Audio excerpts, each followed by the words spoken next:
今日就再嚟啦嗱，我今日就會拍呢個 Pure Math 啦。如果你做過以前啲 M2 嘅題目，你一定會知道呢一條題係點嘅樣咯。但係今次呢一條就係 Pure Math 嘅原裝題，喺好多年嘅 DSE Math M2 Past Paper 都改過好多次，只不過第 C 個 part 就 cut 咗啦，好多嘢都同以前 M2 嗰啲係一致嘅，但係唯獨是 C 呢一個係一個 limit tends to infinity 嘅一個 series， 然後再將佢轉做 integration， 就係咁咯。而家係唔會學嘅，但係以前係真係會學。而家 M2 書最多只係簡介一兩課咯。今日就去睇下呢份卷係點咯，我就做出嚟俾你睇咯。雖然未必真係啱晒，但係都好努力去嘗試咯。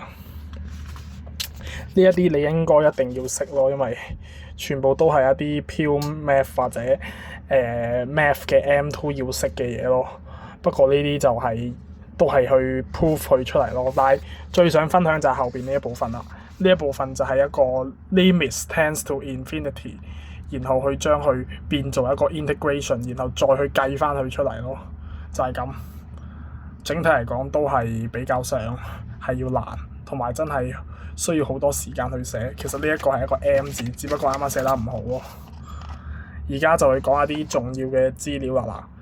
喺 DSE 嘅 M2 課程入邊，你要學呢個 integration 同 differentiation 嘅關係，其中係涉及到呢個 arcsine 同 arctangent。原來係可以咁去 prove 翻出嚟，真係你要去識呢一啲去公式咯。不過好可惜嘅就係其中一個 secant square 或者 secant 嘅 theta 呢一個就已經 cut 咗，因為太難啦，冇得學。secant square 係冇 cut，因為佢同 tangent 係有關係。下邊呢一個就係一個好詳細嘅過程，講呢一個 in 呢一個 arcsine 同 arctangent 嘅 integration， 同埋一個真係可以講好有用嘅公式咯，就係一個 integration 嘅定義，不過係用一個 limit 同埋 summation 去講。雖然今次可能未必真係講得非常清楚，或者做出嚟嘅答案未必真係完全合乎理想咯，但係我都盡我嘅能力去講咯。同時亦希望今屆2025至2026年數學 M2 嘅考生亦可以考得比較高嘅成績咯。今日嘅分享就完畢啦。